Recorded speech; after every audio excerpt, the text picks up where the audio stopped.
It is day 3 of sentence rearrangement या फिर sentence arrangement. यहाँ हमने देखा कि भाई जब हम सेंटेंस रीअरेंजमेंट कर रहे हैं तो हमें गिवन सेंटेंस जितने भी दिए हुए हैं सबको पहले अच्छी तरह से पढ़ना है, उन्हें समझना है।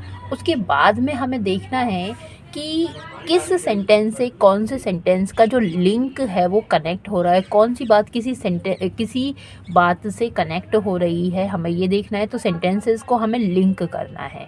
दूसरी बात, हमें टेंस का भी यहाँ पर ध्यान रखना है, एक्शन का भी हमें यहाँ ध्यान रखना है।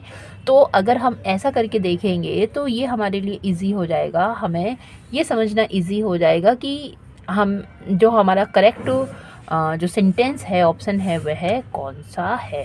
तो स्टार्ट करते हैं। यहाँ पर देखिए, आज का सबसे पहले ये हमारे पास एक सेंटेंस रीअरेंजमेंट है। देखिए कहाँ कौन सा सेंटेंस पहले आने की संभावना है। और सबसे पहले ये है कि I had reach the most exciting part of my Agatha Christie novel.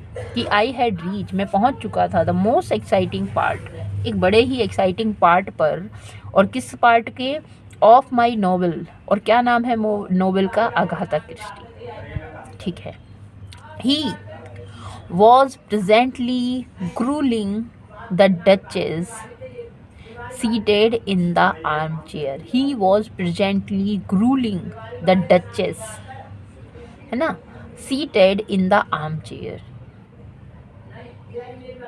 तो ही वॉज ग्रूलिंग, वो नफरत कर रहा था, ग्रूलिंग कर रहा था। प्रेजेंटली द डचेस सीटेड, है ना, डच और मतलब फीमेल के लिए यहाँ डचेस आता है। The duchess seated in the arm chair. The duchess seated नहीं, जो फीमेल थी, डचेस थी, सीटेड बैठी हुई थी, कहाँ पर? Arm chair. He presently grueling. ठीक है। ठीक है।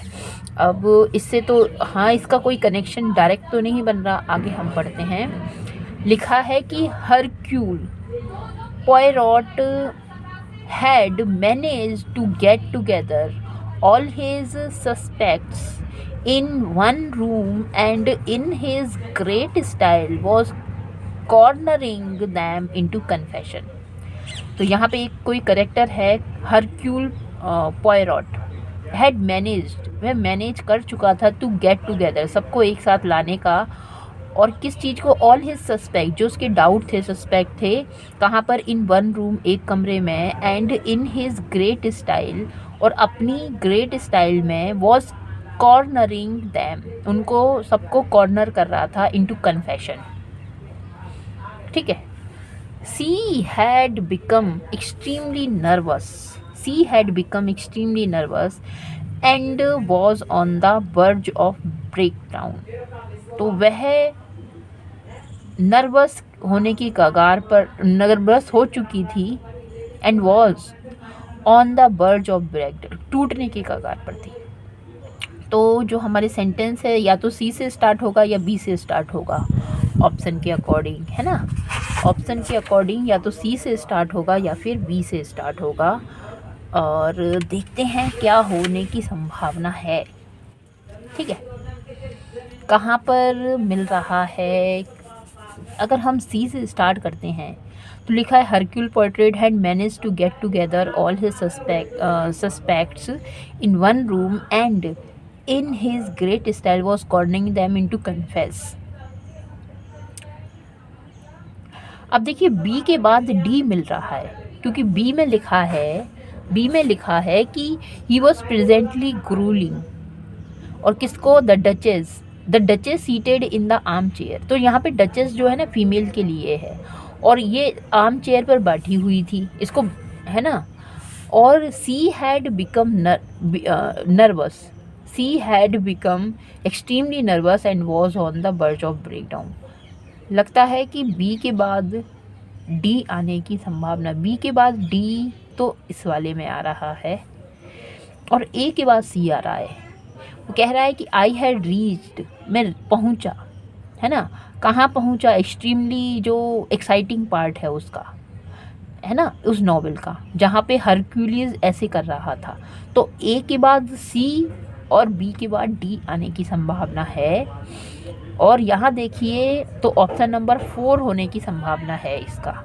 अगर सी के बाद हम बी करें, सी के बाद हम बी और ए के बाद डी,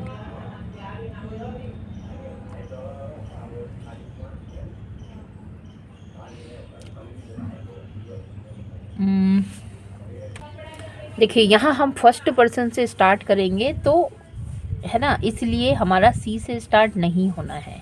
फर्स्ट पर्सन फिर बीच में नहीं आ रहा आई का जिक्र, और बी के बाद डी आ रहा है, वो कहीं नहीं है, तो इसीलिए हमारा जो ऑप्शन नंबर 4 है ये करेक्ट है। चलिए हम आज एक ही पैसेज यहाँ पर कर रहे हैं, और thanks for watching it. Thank you. Continue करूँगी इस सीरीज़ को। कैसा आपको लग रहा है आप ज़रूर कमेंट करें। Thanks for watching. Thank you.